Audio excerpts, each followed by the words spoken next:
Top quality और consistent performance के लिए सिर्फ सिल्वर पंप्स। टॉप क्वालिटी और कंसिस्टेंट परफॉर्मेंस के लिए सिर्फ सिल्वर पंप्स, नाम याद रखना। सोलापूरमध्ये लोकमंगल बँकेची 28/4/98ला सुरुवात झालेली आहे।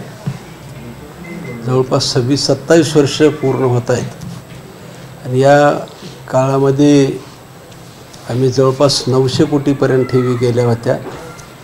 काही अडचणीमुळे, चर्चेमुळे, कोरोनामुळे, अनेक संकटामुळे जवळपास 450 कोटीपर्यंत ठेवी परत आल्या आणि नंतर आज जवळपास 600 कोटीपर्यंतचा ठेवी आपल्या बँकेनं उद्दिष्ट पूर्ण केलेलं आहे।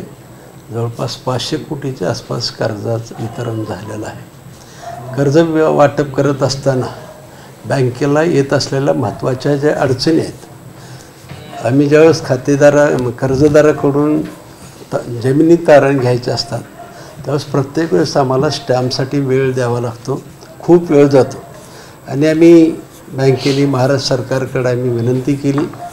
आम्हाला स्टॅम्पची खूप गरज आहे, सातत्यानं डिमांड आहे, कारण अनेक महामंडळ जे महाराष्ट्र सरकारने महामंडळाचे व्याज परताव्याच्या ज्या योजना केलेल्या आहेत त्या योजनेमध्ये छोटे छोटे कर्जदार असतात आणि त्यांना स्टॅम्पसाठी खूप वेळ द्यावा लागतो आणि हा वेळ वाचावा म्हणून महाराष्ट्र सरकारकडे आम्ही विनंती केली आणि महाराष्ट्र सरकारने आम्हाला फ्रँकिंग मशीन चालू करण्याचा अधिकार दिलेला आहे।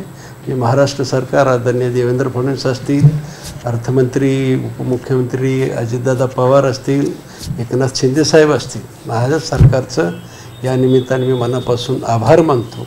आणि आता खऱ्या अर्थानं सोलापूर जिल्ह्यामध्ये राज्य सरकारने जी व्याज परताव्याच्या योजना घेतलेल्या आहेत, अनेक वेळेस स्टॅम्प मिळत नाही म्हणून आम्हाला आमच्या कर्जदाराला वेळ जात होता, या छोटे कर्जाला वेळ जात होता आणि मग या निमित्तानं आव्हान करतो आपण, हे जे छोटे कर्जदार होते व्याज परताव्याच्या ज्या राज्य सरकारच्या योजना आहेत, पर्यटन विभागाची योजना असेल, सर्व महामंडळ, अण्णासाहेब पाटील महामंडळ, बसवेश्वर महामंडळ असतील, ओबीसी महामंडळ असतील, या सर्व महामंडळाची कर्ज आपल्या बँकेमध्ये आपण देऊ शकतो।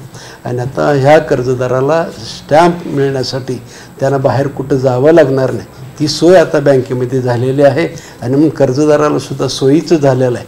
आणि परत एकदा महाराष्ट्र सरकारचं अभिनंदन करतो, आभार मानतो आणि छोट्या कर्जदाराला सुद्धा आवाहन करतो की मोठ्या प्रमाणात त्याचा लाभ घ्यावा। देशाचे पंतप्रधान माननीय नरेंद्रभाई मोदी खरं म्हणजे देशभरात गेल्या 2014 पासून या देशाचं नेतृत्व करत आहेत आणि 2014 नंतर एक झपाटलेलं व्यक्तिमत्व कसं असतं, राष्ट्रप्रेम काय आहे, देशप्रेम काय आहे आणि देशासाठी मला पुढं का हा देश समृद्ध करायचा आहे, विकसित भारत करायचं स्वप्न पाहत आहेत आणि त्या दृष्टीनं वाटचाली चालत आहेत।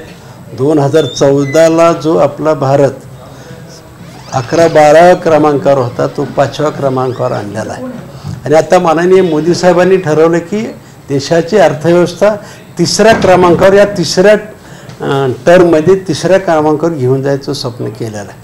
किंबहुना 2047ला या देशाला स्वातंत्र्य म्हणून 100 वर्ष पूर्ण होतात, त्यावेळेस विकसित भारत कसा असेल हा स्वप्न, हे प्रयत्न ते करतायत आणि ह्या प्रयत्नाला या देशातली जनता त्यांच्या पाठीशी खंबीरपणे उभा राहत आहे आणि त्याचंच प्रतीक महाराष्ट्रानं सुद्धा खूप मोठं, महाराष्ट्रातल्या जनतेने, मतदारांनी खूप मोठी साथ भाजप महायुतीला दिलेली आहे।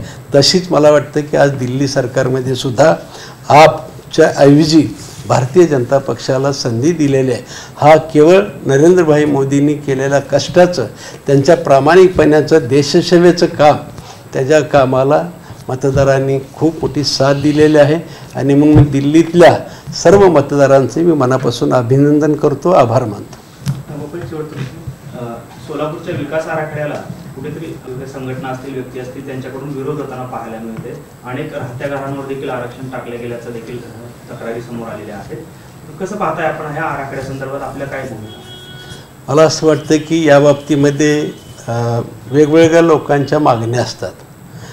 सामान्य लोकांच्या, नागरिकांच्या ज्या गरजा आहेत त्या गरजा पुरवण्यासाठी भाजीपाला असेल, क्रीडा मैदानं असतील किंवा नाट्यगृह असतील, बस स्थानक असतील, वेगवेगळे चिल्ड्रन पार्क असतील, ह्या सगळ्यासाठी लोकांना आवश्यकता असते जागेची आणि ती जागा उपलब्ध करून देण्यासाठी महापालिका आरक्षण टाकते. महापालिकेच्या धोरणाप्रमाणे त्यांना काही गाईडलाईन दिल्या त्याप्रमाणे त्यांनी आरक्षण टाकलेलं असं, परंतु त्याच्यावरती मला असं वाटतं की नागरिकांना जे अपेक्षित आहे आणि महापालिकेला काय शक्य आहे ह्याच्यासाठी माझी महापालिका आयुक्ताला सुद्धा विनंती राहणार आहे की आपण सर्वांनी अनेक संघटनाला एकत्र बोलवू, त्या भागाच्या आपण सूचना दिलेल्या आहेत, हरकती घेतलेल्या आहेत. मला असं वाटतं त्या हरकतीचा नक्कीच महापालिका विचार करेल आणि सकारात्मक सोलापूर शहरातल्या नागरिकाला ज्या सोयीचं आरक्षण वाटतं आहे. आता सर्वच आरक्षण सर्व मनासारखं होत नसतं, काही ठिकाणी मनाच्या विरोधातही आरक्षण टाकावं लागतं. अनावश्यक ठिकाणी एखाद्या वेळेस जर झालं असेल, अनावधान राहिलं असेल, तेही आरक्षण मिळेल असं वाटतं आणि त्यासाठी आपण परत एकदा माननीय महापालिका आयुक्त यांनी नागरिकांचा, जनतेचा, संघटनेचा सगळ्यांचा विचार करून त्याच्यावरती चिंतन करून योग्य ते न्याय द्यावा असं मला वाटतं.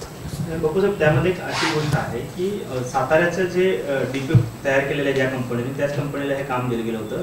धक्कादायक बाब त्यामध्ये अशी आहे की सोलापूरच्या डेव्हलपमेंट प्लॅनमध्ये जलमंदिर दाखवलं गेलेलं आहे आणि त्याच्यावर देखील आरक्षण टाकण्याचा प्रताप या कंपनीने केल्याचं पाहायला मिळते. खरं तर कुठंतरी ह्या कंपन्यांबद्दल काही भूमिका घेतली पाहिजे महापालिकेने. मला असं वाटतं की कल्पना करणारा व्यक्ती असतो, त्याच्या डोक्यात आलेली एखादी घटना असते आणि त्यानं कुठेतरी बाहेर चांगलं पाहिलेलं असतं आणि त्याच्यासाठी जागेची गरज असते आणि म्हणून त्यानं पण आपल्या शहराला काय गरज आहे तो सुद्धा महापालिका प्रशासनाने विचार केला पाहिजे.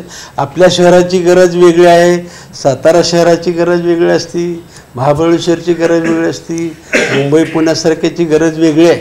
त्याच्यामुळे आमच्या शहरामध्येची गरज काय ती गरज बघून आपण आरक्षण बदललं पाहिजे.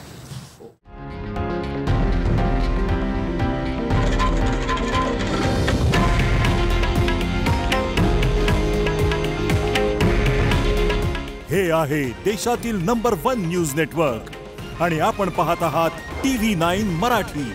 काळजी तुमची, हित महाराष्ट्राचं.